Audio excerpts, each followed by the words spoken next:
Hi there, Medical Wildcats. I'm Joseph Guggenheim. I'm a 1972 alum of the medical school.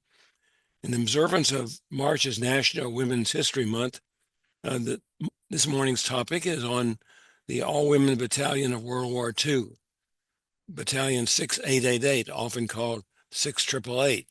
This was the only female battalion in World War II that went overseas. March is Women's History Month, National Women's History Month. It's a month-long celebration to honor the contribution of women to U.S. history. It began as a week-long celebration organized by a school in California in 1978.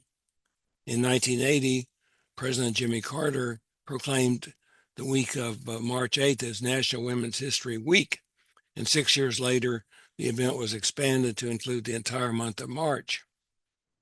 Let's look at the history of women's service in the military. In 1901, women were accepted in the Army as part of the Army Nurse Corps. In May 1942, President Franklin Roosevelt signed a bill creating the Women's Army Auxiliary Corps, or WAC. This was later shortened by one letter A to Women's Army Corps, WAC. The word WAC also was an abbreviation for a member of the Women's Army Corps. Because of the limited employment opportunities for women, especially in the South, joining the WAC was an attractive option during World War II. There was no shortage of volunteers. It was estimated that 150,000 women served in the WAC during the war. The prerequisite for selection was a willingness to be posted overseas. The Army created the 6888 in 1944 to alleviate the backlog of mail that had not been delivered in years. That's right, I said years, not days, weeks, or months, but had not been delivered in years. The full name of the unit was the 6888 Central Postal Directory Battalion. There were 17 million pieces of mail in England needed to be delivered. There were 7 million service personnel and civilians in the European theater of operations. The motto was, "No mail, low morale." The Postmaster General at the time, Frank Walker, said that it was important to get the mail out in order to keep up fortitude and patriotism for the people that were fighting far from home. There were 835 women in this battalion, 824 enlisted soldiers, and 31 officers. The unit was self-sufficient with their own cooks, mechanics, mess personnel, hairstylists, medical staff, and law enforcement. And these were all women. Let's look at the lives of two of these. Major Charity Adams, who was the commander, and Private First Class Margaret Glenn Sales Sims. Margaret Glenn Sales Sims was a Northwestern student. She was a university music major in the 1940s. She was born in Evanston. She planned to become a concert pianist. She commuted to Evanston from her home on the south side of Chicago. She registered for military service in 1944 on her 20th birthday. She saw military service as an honor and an opportunity. By the way, look at this advertisement for complete dinners at the bottom right. Prime rib and giant lobster tails for $1.45 for a complete meal. After the war, Glenn Sales Sims continued her music. She was a gifted musician and studied in London. She was one of the few people who could play the huge organ at the Community Cosmopolitan Church in Chicago. She was a community activist. She became a reading specialist for 29 years, serving at the school where she was educated when she was little. Major Charity Adams was the commander of the group. She was born in Kittrell, North Carolina. She was the oldest of 4 children. She graduated valedictorian from Booker T. Washington High School in South Carolina, then attended Wilberforce University, earning a degree in mathematics and physics in 1938. She then worked as a high school math and science teacher in Columbia, South Carolina before the war. She dropped out of graduate school in 1942 when the WAC announced it was accepting 40 black women for its first officer candidate school. She was the leader of the 688, commissioned as an officer in 1942, and she was the first black woman to serve as an officer in the WAC. She was promoted to lieutenant colonel in December 1945. After the war, she completed a master's degree in psychology at Ohio State. She was an avid chess player. She loved classical music and opera. She was fluent in German. Her favorite quote was, "Service is the rent we pay for the privilege of living on the earth." She married physician Stanley Early in 1949, and they spent some time in Zurich, where her fluent German was very helpful. She worked later with the Veterans Administration and the YMCA. Major Adams was a strong advocate of civil rights and women's rights throughout her life. She was honored with the NAACP Freedom Fund Award, and there's a commemorative bust of her in Fort Leavenworth, Kansas, as seen on the right. She was the training supervisor for this group at Fort Des Moines, Iowa.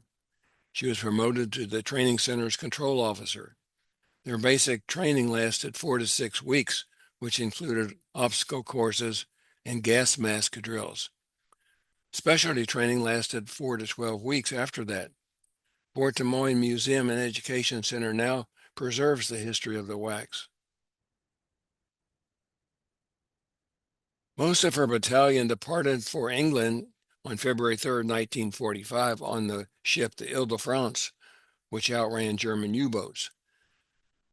Major Adams, departed from Washington, D.C. on a C-45 cargo plane with a sealed envelope with her orders and destination and duties.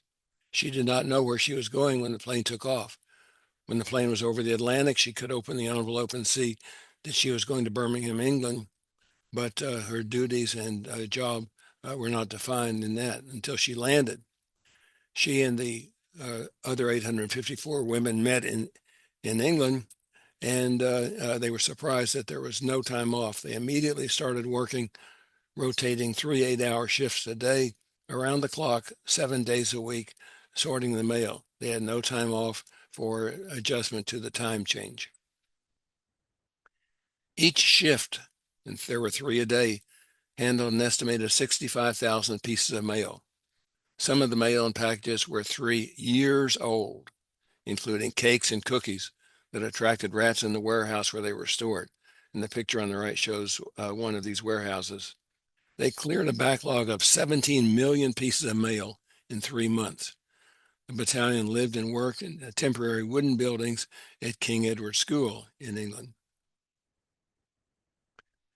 They were met with some difficulties.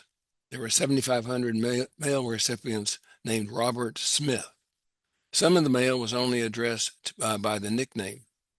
The recipients had often been restationed or unfortunately killed in action. The battalion worked as long as 30 days in an attempt to find each and every recipient of the mail. The Army had estimated it would take the 688 6 months to distribute all the mail from the backlog, but they completed their assignment in 3 months. The battalion handled mail sent to more than 4 million military and civilian personnel in England and later in France. But they did this without complaining about the difficulties. Buildings were unheated. Soldiers wore coats, extra clothes, and ski pants. The windows were blacked out to avoid nighttime German bombing. And they left England for Rouen, France in June 1945. They were billeted in an old French barracks in Rouen. They sorted a 3-year accumulation of mail in only 5 months. Military police in the WAC unit were not allowed to carry weapons, so they were trained in jiu-jitsu to keep out unwanted visitors. A lot of the male soldiers thought that the women had been sent to Europe to entertain them. The battalion was assisted by French citizens and by German prisoners of war. They returned to the United States approximately a year after they had left in February 1945, and they disbanded at Fort Dix, New Jersey. They were largely ignored until lately. In 2019, the unit was awarded the Meritorious Unit Commendation. In 2022, the House of Representatives voted 422 to nothing to award the members of the 688 the Congressional Medal of Honor bestowed by President Biden. In April last year, the descendants of members of the 6888 and its only two surviving members were awarded the Congressional Gold Medal. The work of the 6888 has been largely forgotten, but their story lives on. Charity Adams, the commander of the battalion, wrote One Woman's Army. There was a Netflix movie produced last year by Tyler Perry, starring Kerry Washington portraying Charity Adams. And there's a Broadway musical, 6888 the musical, in the works, but it seems to be on hold, to be produced by Blair Underwood. Let's get together at Alumni Weekend, May 1st through 2nd at the medical school campus.